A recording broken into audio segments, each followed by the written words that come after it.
When you're in Hoi An, and you've seen the ancient town, branch out and check out the outskirts of Hoi An. Like Marble Mountain, about an hour's drive from Hoi An, and from the summit are sweeping views of Da Nang. You will also see a cluster of marble and limestone hills. The 5 mountains are named after 5 elements important to the Vietnamese people: metal, water, wood, fire, and earth. Several Buddhist sanctuaries with beautiful ancient architecture and wonderful sculptures of Buddha can also be found.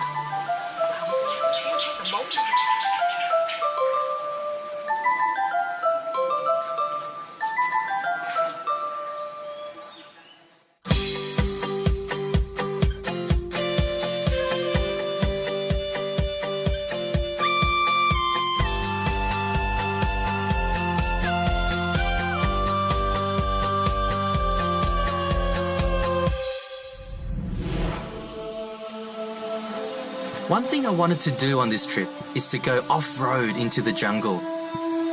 I didn't have to go too far from the mountains for my more adventurous wish to come true.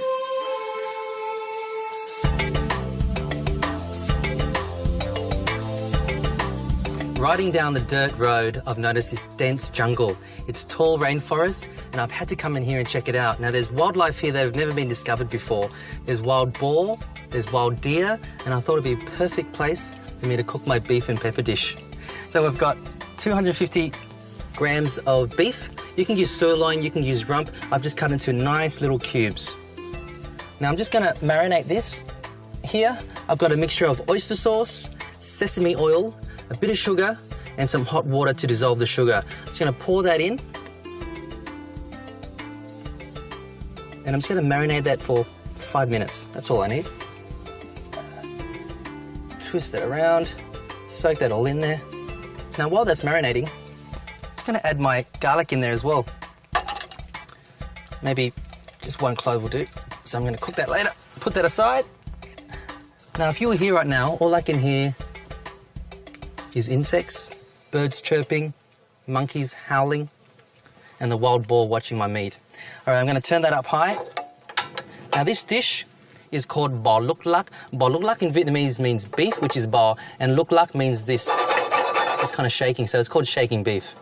So really hot flame, and you just want to char the beef. Get all its coloured on the outside, medium rare on the inside. Never overcook your beef. So that's smoking hot now. I'm just going to put around a tablespoon of vegetable oil. Tablespoon of vegetable oil. I'm just going to coat the whole pan, like so. And that's nice and super hot, ready for my beef. Actually, I might pour a bit out. There you go. Throw my beef in.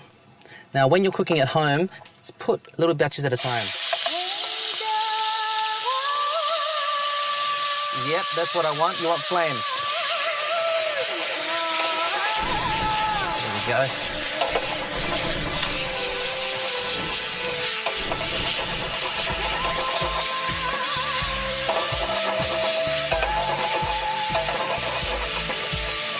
So you just want to char it nice and brown on the outside. Not for too long. Just going to season that with a bit of salt. Some onions. And I've got my butter as well. This is the French influence. I'll toss that.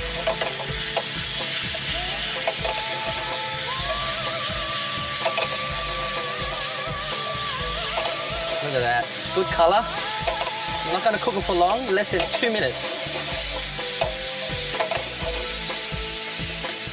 Okay, my last touch to it is phuc quoc pepper. I'm going to use black pepper. Now I'm going to be very generous. Just coat the beef there because it is a black pepper beef.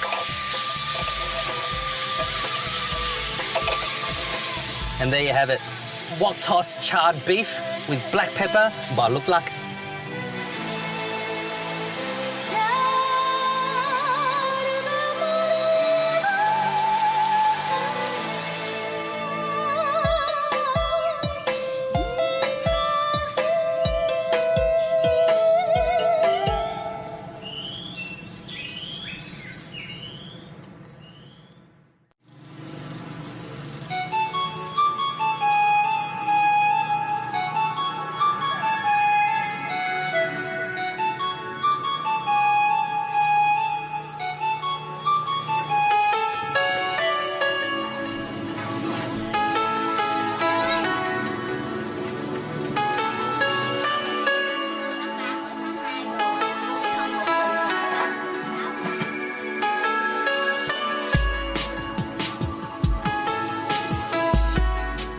I crave every little experience of Vietnam that time allows me. For some, it may be the popular scenic spots or the busy city centres, but for me, it's the everyday life of the locals. Simple everyday routines that I treasure most. The images, smells, and the sense of belonging engulfs and overwhelms me. This is my favourite part of being in Vietnam, being able to walk out your doorstep, look to your left, you look to your right. What's on the street? Vermicelli noodle soup, and within a minute, you're eating. Perfect.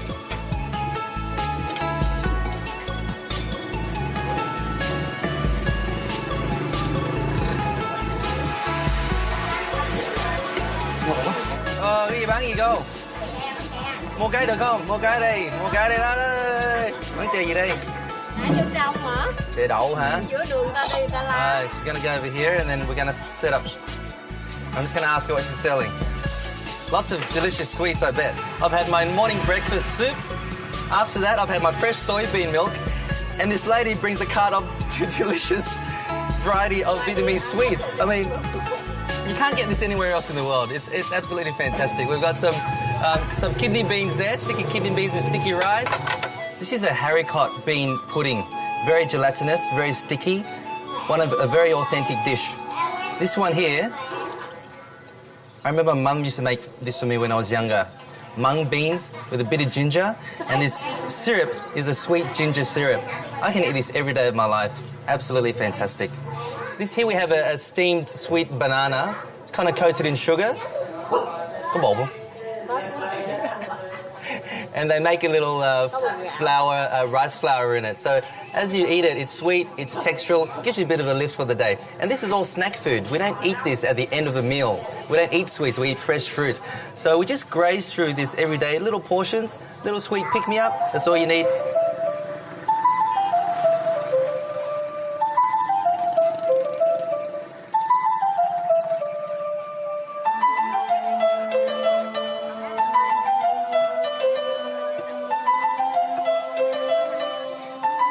All the coastal towns in Vietnam have little fish markets, and the one in Hoi An is one of my favourites. The ladies are tough, they yell and scream at each other, bump you out of the way. It's a real experience. A friend of mine, Duc, has a restaurant in town and has promised to show me around this sometimes scary fish market. Now we're here to buy tuna. We're doing a dish today. We're gonna do a little bit of sea tuna with a little mango salsa. Mango salsa. Yes. Where did that influence come from? Oh, just a little bit of Asian. I'm an Asian Vietnamese background with a Latino mix in with a little bit of Japanese flavor as well. You've been away from Vietnam for how long? It was about 20 years or 20 years, huh? I came back. What brought you back to Hoi An in particular? Life in Vietnam, back to the roots again. Being back to the Vietnamese people and doing a beautiful, I got a beautiful supplies of goods here, so it's a dream come true for the chef, huh? Nhìn cái canh cho con nha. Chưa? Không có, bao nhiêu cái 7 nè. Cái 7 170 á hả? Hôm nay rẻ quá vậy? Rồi, cho bao giùm con đi. Bao nhiêu tiền vậy? 2.000 đó hả? Là 172.000 đó hả?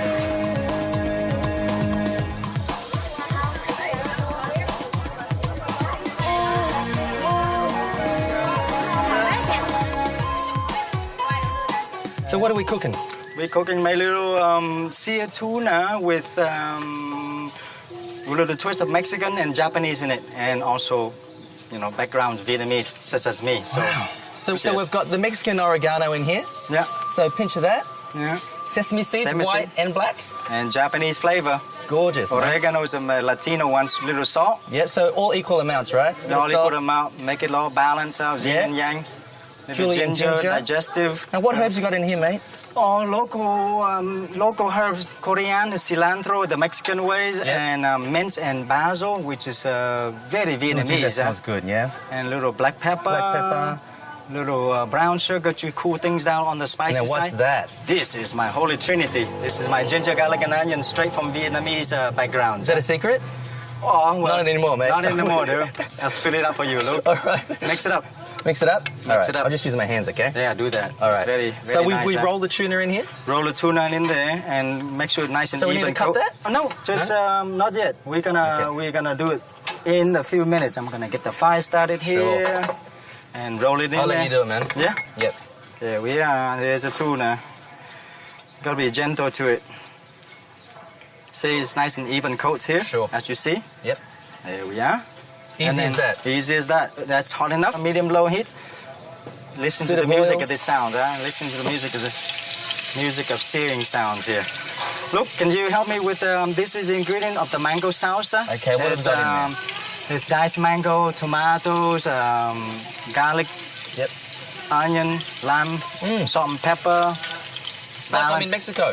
Exactly. Little background In of Vietnamese. Oaxaca, even. Bit of lime in there as well, bit of Salt and citrus. pepper, yeah. So just a bit of that? Yeah, just a bit of that. All right. Squares it up. And here we are. The tuna is dancing on the pan. Check it out. So less than a minute, huh? Less than a minute on each side. Huh? You see the spice is evenly coated and it's kind of roasted up. At the same time, Very you good. see the tuna is, half a centimeter cooked. Yeah. You got flavours from all over the world there. Oh, well, thank God Kind of there's bit of- fresh ingredients here. Bit of Huh? Cajun, bit of Vietnamese, bit of Central American. Yeah. I'm loving this one. Here we go. 45 seconds. Done. And then next to the other side. I'm going to go ahead and cut a little lime to squeeze on the little tuna later. This is your life, isn't it? You've been living all over the world and have all these influences and brought it back home, huh? Yes. To Hoi An. Yes. Well, I mean, thank God for this beautiful market that you see this morning. Yeah. And that's just Just cook's dreams. the relationship you have with them. You know? It's like family. As my grandmother, I have many grandmas down there. They have my tuna ladies, my shrimp sisters, and everybody support you. Huh? Together They're in the morning amazing. and they all amazing. know you, and you pick out the best and freshest produce. That's what cooking's all about, isn't it? That's what Vietnamese food is all about. Going to the markets twice a day, getting your hands in there, feeling everything, touching everything, smelling everything. Yeah. All the love of the people and the love of the food. Absolutely. You see that, you guys? All the spices roasted even. Perfect. Nice and beautiful. Here we are. And we are gonna chop it up. No, slice it up. Get that nice slice. Nice sharp knife. Nice, sharp, beautiful knife. Oh, look at that. That's perfectly cooked, man. Still a bit raw on the inside, just slightly seared.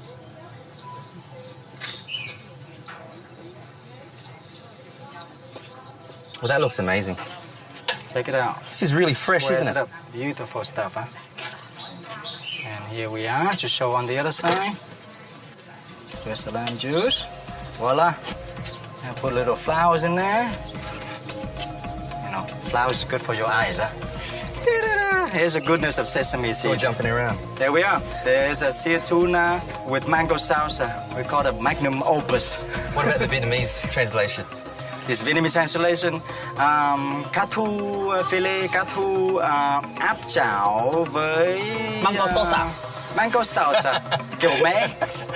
Sốt xoài kiểu mé. Thank you very much. That was welcome. amazing. Thanks, Yeah, man. great man. Great. This is Cheers. it. Yeah.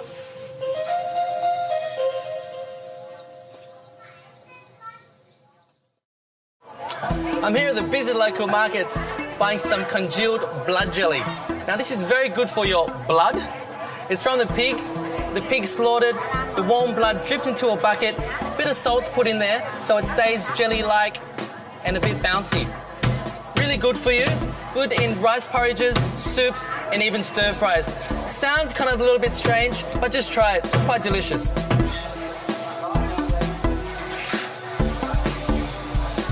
Growing up, my family had huge banana trees in the backyard. As a young kid, I'll have my machete and just chop these banana blossoms from the tree. They'll just hang down like that. Now these blossoms are great for salads. Peel these off, the purple shells off, and you got these little things that open up, and they're the little bananas. Don't waste these. You can deep fry these in a small batter. Keep peeling until you reach the heart of it, which will be like a nice, translucent, pale yellow color, and that's the part that you can eat. The purple outer shell, discard that. They're like, what are you doing? Now that color there, the pale yellow color, that's the part you can eat. Really sharp knife, finely slice it. Once it's finely sliced, dunk it straight away into some water and vinegar or lemon juice, just so it doesn't discolor. Really crisp and it carries flavour. Absolutely delicious.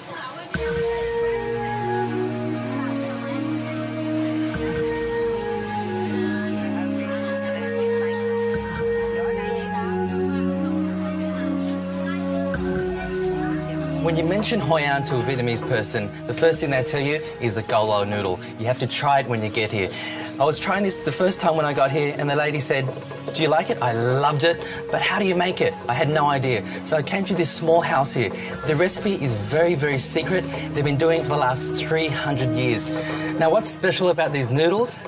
It's the bouncy texture. And what creates this texture is a special water here in Hoi An. It's from the barley well, and it's got ash that's gone through it as well, which gives it its colour at the same time. Now the rice is soaked overnight. Now the liquid batter is cooked for half an hour in a big, huge pot, and it's kneaded, steamed, straight over here. It's flattened, rolled out flat, and it's hand cut. After it's hand cut, they put it on these gorgeous bamboo trays under banana leaf. They steam it again, steaming hot, straight to the market.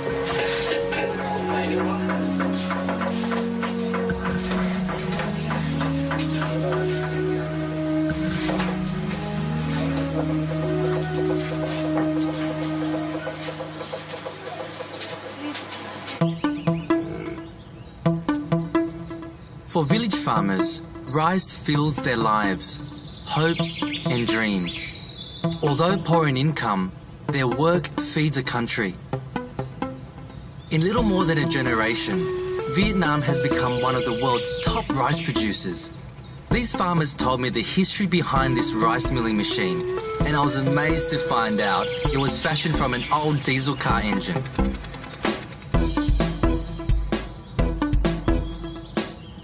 Every time I come to a rice field, I'm always blown away at how the rice farmers here work in traditional methods. Water buffaloes are still used to plough the field. Everything's hand planted and hand harvested.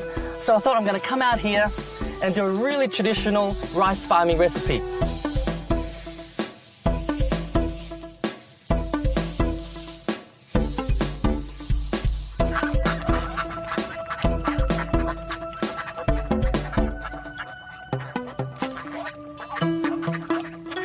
And this is a really fun recipe. I feel like a kid again, but kids, don't try this at home, please. Adults only. Ducks behind me. I'm not going to cook them. I'm going to cook this fish. Now, this is a mudfish, also known as a serpent head fish or snake fish, found in the mud. Really organic. I've got my bamboo stick here. I'm going to pierce him through the mouth, straight through. Ah, he's nice and slimy. Straight through there. Oh, there you go. And what I have to do now is pour some water in his mouth so he cooks internally as well. Bit of water. If you can wait there. I've collected my rice straw. I'm going to pierce him through the ground, make a nice little mountain, and light her up. 7 minutes later, charcoal fish. Easy, simple as pie. Pierce her in, nice and tight. Stand her up. Gorgeous fish. Okay, now I'll build my mound. Make sure your straw is dry. This is such an old school way of cooking. Really love this way of cooking. So simple, so natural, and so much fun.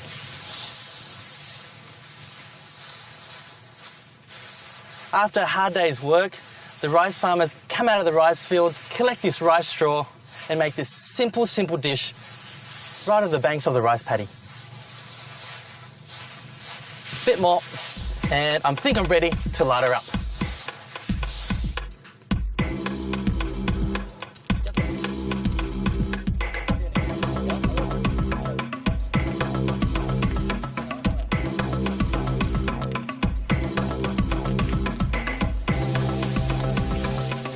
Now you might need to add some more straw.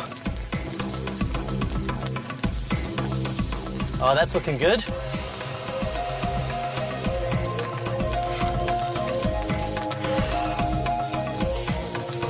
Whew.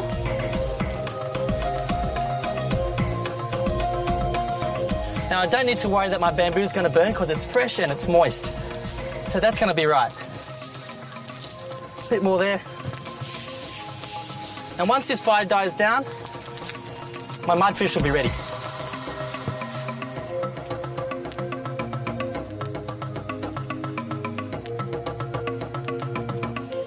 Now my fire's died down, my fish is ready.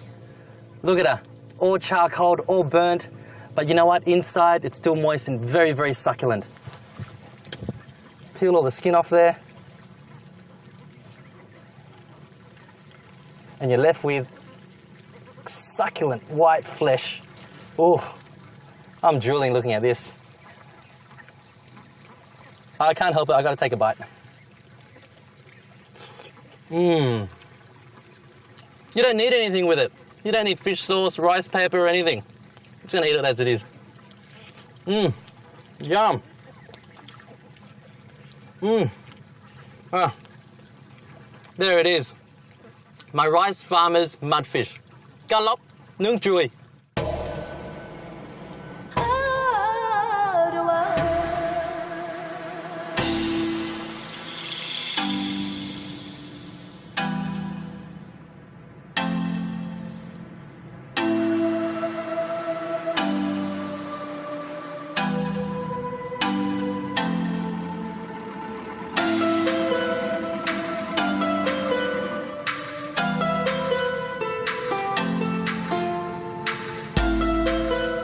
My trip in Vietnam has been filled with a never-ending parade of colour, enjoyment, and of course, the food discoveries.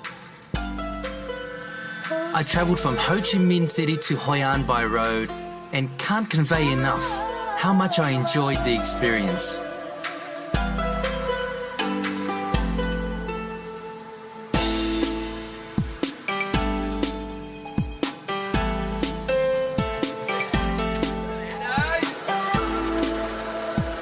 People have welcomed me into their villages, markets and homes.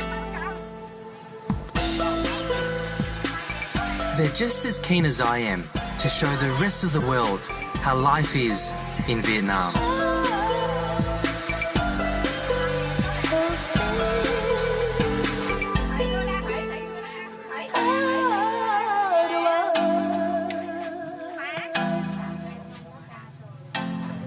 Now I've left the best recipe to last, this betel nut with limestone and tobacco, and you chew it, you get a huge buzz, red teeth, and it's very, very addictive. And all the local elder women here eat it.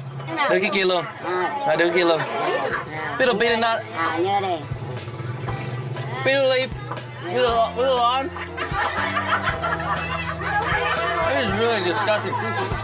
Oh! And then tobacco into your teeth.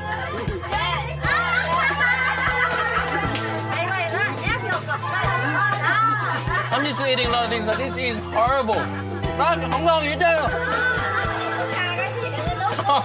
My whole mouth has gone numb. I can't feel anything. I actually quite like it, but it tastes disgusting. I'm glad I left this till last.